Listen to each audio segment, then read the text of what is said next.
एक बड़े से जंगल में पुष्पराज नाम का एक बड़ा स्मगलर हुआ करता था। उसके पास बहुत से लोग काम करते थे। वो लाल चंदन के पेड़ों को काटता था। उन्हें उसके पास मौजूद हाथी उठाकर ले जाते थे और उसके आदमी लॉरियों में लाल चंदन को चढ़ाते थे। वहाँ से लॉरी निकलते थे।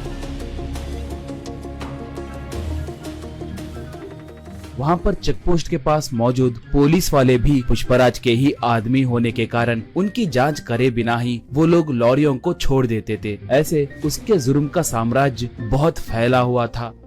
उसके पास गंगा नाम की एक हाथी थी। पुष्पराज को गंगा बहुत पसंद थी। उसे अच्छा खाना खिलाते हुए उसका बहुत ख्याल रखता था।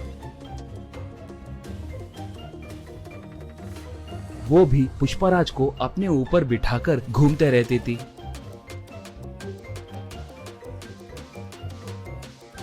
पुष्पराज आसपास के गांव में भी बहुत दान करता था। इसलिए अगर गांव में कभी कोई पुलिस की गाड़ी आती तो उस गांव में रहने वाले पुष्पराज के आदमी तुरंत पुष्पराज को फोन करके उसे जानकारी देते थे। इससे पुष्पराज सतर्क होकर जंगल में दूसरे इलाके को अपने आदमियों के साथ मिलके चला जाता था। पुलिस वाले आकर वहां पर देखे तो उन्हें कोई नहीं दिखते थे। इससे वो लोग सर पकड़ लेते थे। एक बार उस इलाके को एक नया एसपी आया। उसका नाम शेखावत था। वो बहुत बड़ा रिश्वतखोर और भ्रष्ट ऑफिसर था। वो बहुत बड़ा क्रूर और मूर्ख आदमी था। वो जैसे तैसे पुष्पराज को पकड़ने के लिए देख रहा था। एक बार गलती से गंगा एक घाटी में गिर गई, मगर वो पूरी तरह से घाटी में गिरे बिना नीचे एक बड़े से पत्थर के बीच में फंस गई थी। वो हाथी उसे बचाने के लिए चिंगाड़ने लगी। उसके चिंगाड़ को सुनकर पुष्पराज और उसके आदमी वहाँ पर आए। वो लोग गंगा को देखकर उसे कैसे बचाना है कहकर सोचने लगे। पुष्पराज तब, अरे इसे बचाने के लिए हमारी ताकत बस नहीं होगी। इसके लिए एक जेसीबी को लाना होगा। वो अब कहाँ पर होगा? उसे अब तुरंत लेकर आइए, कहा एक तब। पुष्पा भाई, उस जेसीबी के मालिक का घर पुलिस स्टेशन के बिल्कुल बगल में ही है। हम अब उसके लिए गए तो बहुत खतरा होगा। पुलिस वाले हमें पकड़ सकते हैं। हम अब गंगा को छोड़ दिए तो ही अच्छा रहेगा। हमें वहाँ पर जाने के लिए हिम्मत नहीं है भाई, कहा। पुष्पराज उसे एक खींच के मारकर, गंगा के लिए मैं चाहे जितना भी दूर जा सकता हूँ। आप नहीं गए तो मैं ही जाकर उस जेसीबी को लाऊंगा। इसके अंदर आप लोग रस्सियों को तैयार करके रखना, कहा। ऐसे वो बाइक को लेकर गांव में आया। उस जेसीबी वाले से पूछकर जेसीबी को लेकर निकला।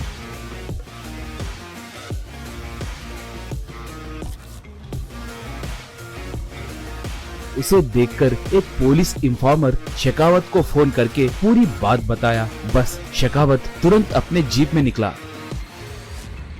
पुष्पराज पहाड़ के पास पहुंचकर जेसीबी को रस्सियां बांधकर उनसे गंगा को ऊपर खींचकर उसे बचाया।